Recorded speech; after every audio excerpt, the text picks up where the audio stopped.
Welcome to a new edition of the Neon Jazz interview series with Paris-based Kansas City trumpeter Hermon Mehari on the new collaboration with Swiss drummer Florian Arbenz called Conversation No. 1 Condensed.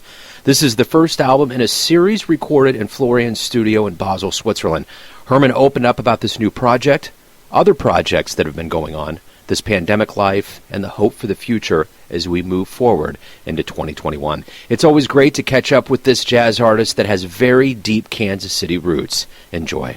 So what's going on? How it's been a little while since we talked. How are you surviving this very strange year on planet Earth? Since we last talked, it's been, it's kind of been the same in terms of this back and forth thing, but now it's been, depending on how you look at it, a bit back in terms of how the situation is with the virus. Most recently, it's been pretty calm for the past few months just because we've either been under confinement in France or a curfew with restaurants and bars and obviously music venues closed. As you can imagine, there's just not much going on. Yeah. But on my own, as you ask about me personally, how I've kind of survived through this, I'm actually doing all right. In terms of mentally, I'm doing all right. I'm practicing very, very well. I'm studying languages. I'm reading. I'm running. I'm cooking. I'm staying positive, doing what I can in this situation. What I have control over, essentially. Yeah. I think that's kind of the name of the game. And then just being hopeful that things will turn around. I know here in Kansas City, the numbers have consistently gone down, and by the hundreds in the last 2 weeks. I think the VA reported no new patients yesterday, so there's been some triumphant news. The Royals are going to have fans in the stands. They're opening their season on April 1, so I'm starting to see more people in New York doing, socially distanced gigs. Things are coming alive, so I think we're starting to see some really positive things, and the world's trying to kind of wake itself up from its hibernation. Right. So right. That's a good thing. But I guess more hyper-present with you and your world, Florian Arbenz, I've spoken with him and had him on the show, and it was such a pleasure. It's so great to see cats with Kansas City roots that kind of get involved with different people on the international scene. So I really kind of want to talk to you a little bit about your collaboration on Conversation No. 1 Condensed and kind of how you guys met and how this all came about. Yeah, so we were initially, Florian had called me to do a gig that was supposed to take place last spring, which, as you know, was when the epidemic started hitting Europe. And so that was going to be with he has a quintet called Convergence, I believe. And I was going to play with this quintet, but that got essentially postponed, canceled, whatever. And so then he still wanted to work with me, and I was interested in working with him. And I've never gotten to play with Nelson Veras, although I've been a huge fan of Nelson Veras for a long time. Even kind of helped program him on a festival that I helped put on here. I never still got to really play with him in a performance setting. And so this was kind of our meeting. This idea behind this thing was a meeting of the three of us. And obviously, so it's guitar, drums, trumpets. So we wanted to be creative with the music since there's no bass, and in terms of how we incorporated bass, but also be creative in terms of having every song be a bit different, not seen through the lens of your traditional, maybe modern jazz trio. It has a great sound to it. It sounds like the conversation was very fluid. Thank you. How did you feel about the collaboration, like overall? Now that it's like materialized and it's out there, are you feeling good with what's the final product? Yeah, I was. It was interesting because I had kind of no idea what it sounded like before we started, and then we rehearsed a couple of days, and then I was getting the idea, and then still I was like, I'm not sure. I hope it comes across. It feels good. And we recorded one of the rehearsals, and I was listening back, and I said, okay, wow, this has something special about it. Somehow it works. it works really well. And then we recorded everything, like for real, recorded it, and it was like, okay, this is cool. Like there's a rapport, there's something unique about this, and it just, the conversations work. What do you hope the listener gets from this experience? What do you want them to feel from what you've put together? Well, one is I want them to, for sure see the interactions between three very different musicians coming together in a very unique format, playing a variety of approaches to the trio format as well, in terms of composition and arrangement. But also, from my more personal standpoint, what I always want musically is to gain the trust of the listener and let me take them on a journey. My thing has always been to kind of try to connect with the listener, try to connect with the people. So I try to do that in kind of how I play and how I approach things. I don't know. Sometimes it's a subtle thing, but I think it comes across.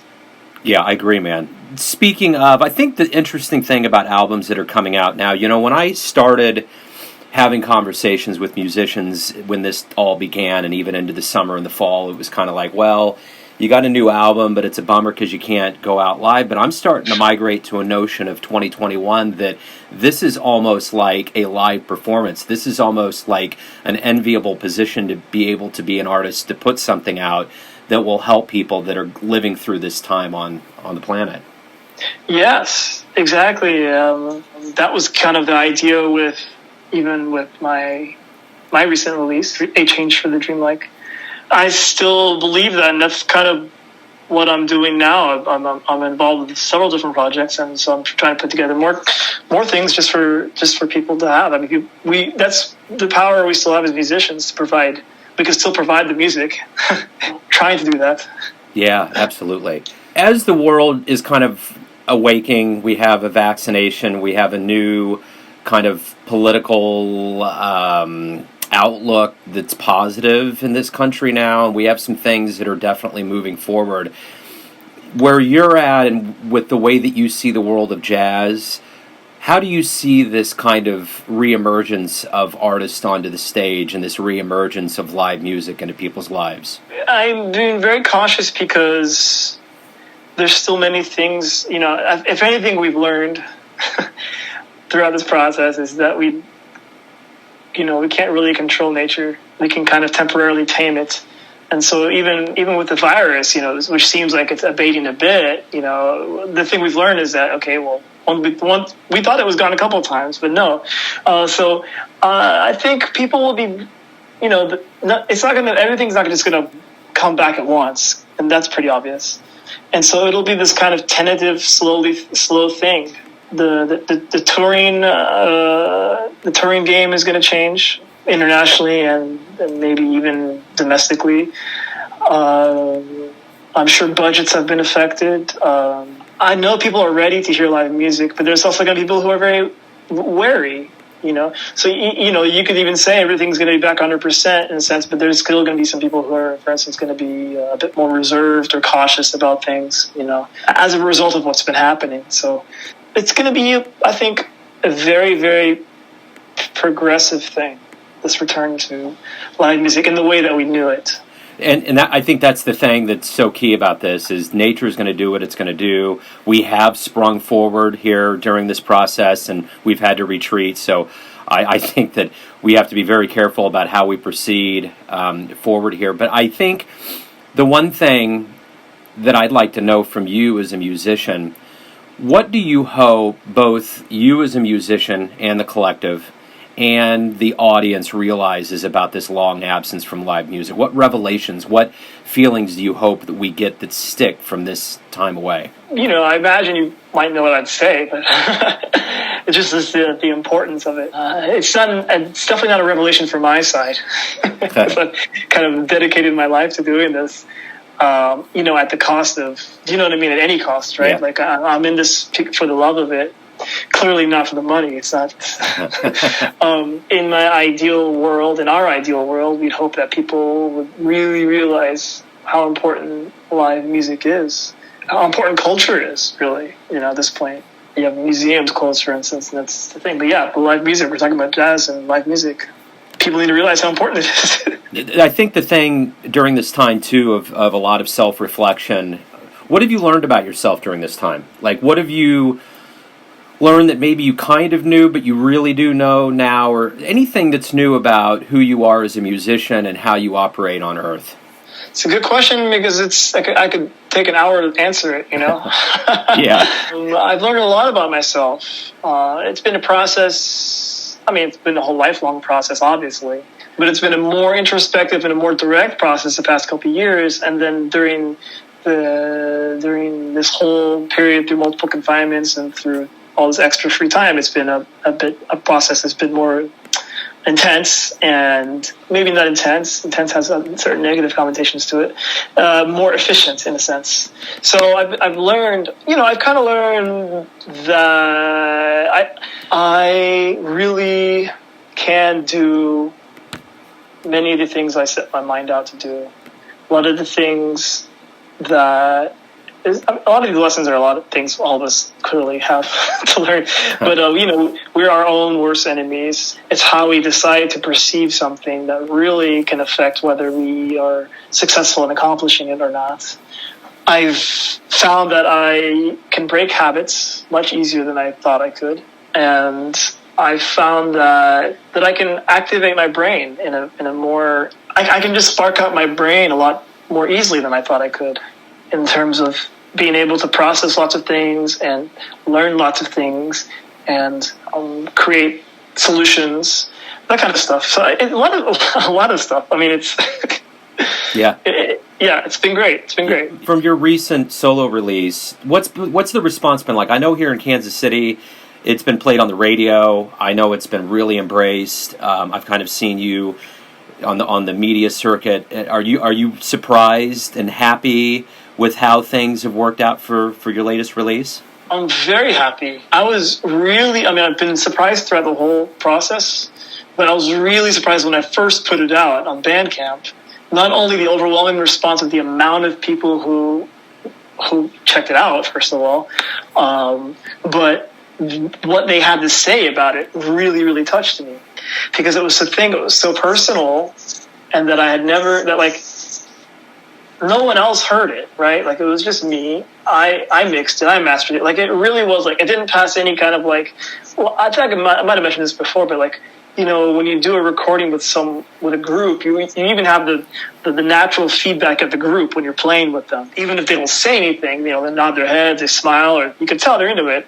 In this case, since I had worked with musicians individually on each track, no one really heard the whole thing. I didn't have any feedback. And so and as personal as it was, I was really putting myself out there. Like I mentioned, how I mixed and mastered it to myself. So that was a part of the process too. Not only the fact that no one else mixed and mastered it, but the fact that this is my mixing and mastering, so I hope you like it. Yeah.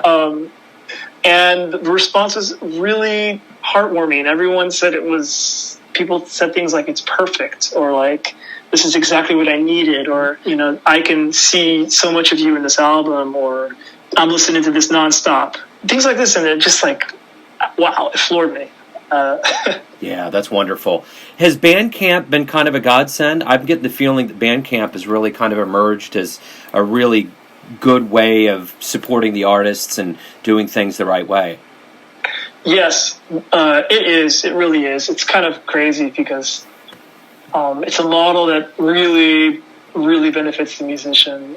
In a day where, where we don't see anything off these streams, it's a way for people to support musicians they like in about as direct as you can get, because Bandcamp only takes a small percentage, very small percentage, like 10%, and the artist doesn't pay anything, right, other than that, to put the music up on their platform. And of course, there's a Bandcamp Friday thing. So it's Bandcamp is great, and I'm glad to see more artists using it. I've supported other artists with it. I love the option that you can pay as you want. It really is a way to support the artists and have them keep creating music and support their livelihoods. And it's like the far cry to this opposite model we have on the other end of the spectrum, where you might have Spotify and Apple Music, for instance, might have more reach because everybody has them. Technically, anybody can get Bandcamp, right? Like, it's not you have to have a Bandcamp to listen to the music, but everyone has Spotify, Apple Music on their phone. They just type an artist in, But as we know, the artist gets tiny percentage of a penny per stream. The artist also does have to pay to be on those platforms. You have to pay for the distribution to be on the platform. I think, long story short, Bandcamp is incredible, and I will continue to use it personally in ways for my feature releases.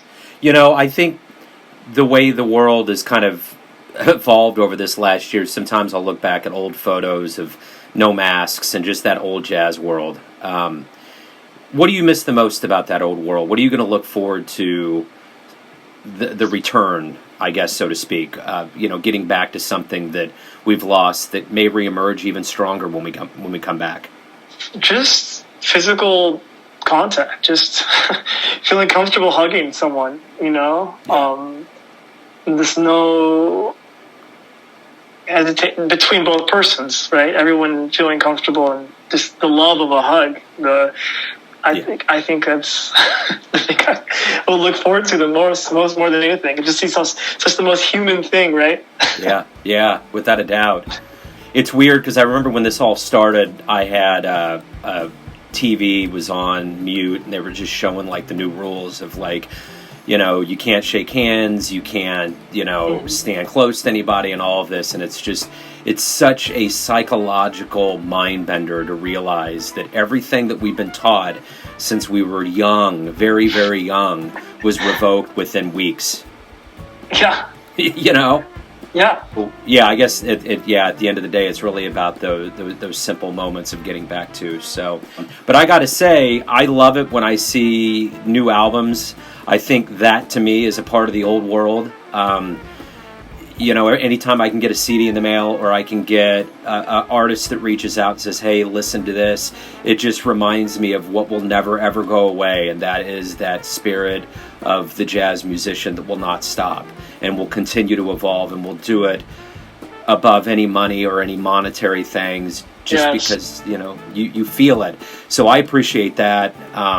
It's always great to catch back up with you. I hope everything continues to go well, and I can't wait to see you back here in Kansas City. You're going to have a great homecoming when you do, and I think man, I can't wait. Oh man, the jubilation. Oh man. Well, cool. Hey, thanks for taking a minute out today. Good luck with everything. Yeah, thanks for chatting. Always a pleasure. Yeah, absolutely, man. Thanks for listening and tuning in to another Neon Jazz interview. We'll give you a bit of insight into the finest players in Paris, Kansas City, and spots all over the world, giving fans all that jazz. And thanks to Hermon for his dedication to jazz and all that great music. If you want to hear more interviews, go to Famous Interviews with Joe Domino in the iTunes Store. Visit neonjazz at youtube.com, and for everything Neon Jazz all the time, go to the neonjazz.blogspot.com. Until next time, enjoy the jazz, my friends.